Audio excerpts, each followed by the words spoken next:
Langkah apa yang harus kita lakukan agar kita bisa menyelesaikan skripsi dengan baik dan tepat waktu? Nah, pertanyaan ini yang mendasari seri video yang akan saya buat khusus untuk mahasiswa, terutama mahasiswa saya yang nantinya akan berada di dalam kelompok pembimbingan saya. Di pertemuan yang pertama ini, video yang pertama ini, saya akan bahas tentang topik penelitian, terutama bagaimana memilih topik penelitian yang baik, apa saja yang harus kita pertimbangkan. Jadi memilih topik pun itu tidak bisa sembarangan ya, tidak bisa saya suka ini, kemudian kita pilih topik itu untuk kita jadikan sebagai topik skripsi kita, tidak bisa. Jadi harus ada pertimbangan-pertimbangan hal-hal yang harus kita pikirkan sebelum kita memilih topik penelitian. Yang pertama, ketika kita memilih topik skripsi, kita harus menyesuaikan minat dan keahlian kita. Jadi kita harus memilih topik yang benar-benar menarik bagi kita agar kita tetap termotivasi dalam proses perjalanan penelitian itu. Perlu kita pahami bahwa skripsi itu bukanlah tugas yang bisa kita kerjakan 1 minggu atau 2 minggu ya. Penelitian dalam skripsi itu harus kita lakukan selama setidaknya 1 semester panjang gitu. Sehingga kalau misalnya topik itu tidak menarik bagi kita, itu akan menjadi perjalanan yang cukup berat gitu. Nah, yang kedua, pertimbangkan bidang yang sudah dikuasai atau setidaknya familiar. Nah, rekan-rekan bisa memilih topik skripsi yang terkait dengan kegiatan-kegiatan atau aktivitas program yang sudah dilakukan sebelumnya. Misalnya magang gitu ya, PKL, rekan-rekan sudah memiliki pengalaman industri. Sebelumnya bekerja di hotel selama masa magang misalnya. Nah, rekan-rekan bisa mengambil beberapa hal dari itu untuk kita jadikan dari pengalaman magang itu untuk dijadikan topik dalam skripsi gitu. Dan banyak hal lagi yang sebenarnya bisa kita ambil dari aktivitas-aktivitas yang sebelumnya dilakukan di semester-semester sebelumnya. Oke. Nah, yang kedua, pastikan bahwa topik yang rekan-rekan ambil itu relevan dengan program studinya. Jangan jauh-jauh dari program studinya ya. Jadi pastikan topik yang dipilih sesuai dengan bidang studi agar skripsi Anda itu memiliki kontribusi akademik yang jelas dan memiliki relevansi dengan jurusan yang Anda ambil. Nah, kemudian cek apakah topik tersebut bisa diterapkan dalam konteks keilmuan yang Anda pelajari. Harus relevan dengan bidang keilmuan kita.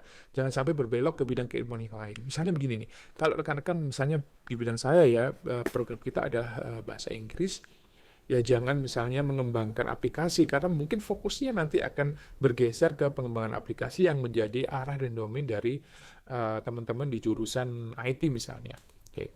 Yang keempat, pertimbangkan keunikan dan kebaharuan. Oke, apa itu? Cari celah penelitian dari studi-studi sebelumnya.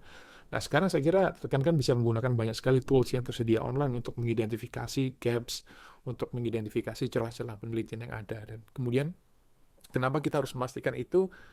Supaya kita bisa menghindari topik yang sudah terlalu umum gitu, sudah terlalu umum tanpa memberikan perspektif yang baru.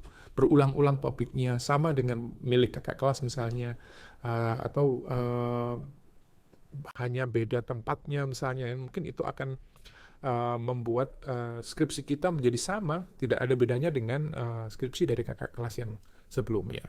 Dan kemudian pastikan bahwa ketika kita memilih topik, itu kita memiliki kemampuan dan sumber daya. Apa artinya? Pastikan bahwa teman-teman memiliki waktu, akses ke datanya, atau subjek penelitian yang dibutuhkan. Hindari topik-topik yang terlalu luas dan sulit dijangkau, karena kita hanya memiliki 4 dan 6 bulan gitu untuk menyelesaikan skripsi ya. Sehingga kalau misalnya kemampuan dan sumber daya kita itu tidak mencukupi, itu akan sangat menyulitkan kita. Nah, misalnya akses ke datanya sulit, ya sudah, lupakan saja. Ganti topik ke topik-topik yang ganti dengan topik-topik yang lebih mudah untuk dijangkau datanya. Yang keenam adalah relevansi dengan dunia kerja atau kebutuhan industri. Ini penting sekali ya rekan-rekan. Kita tidak boleh memilih topik sembarangan.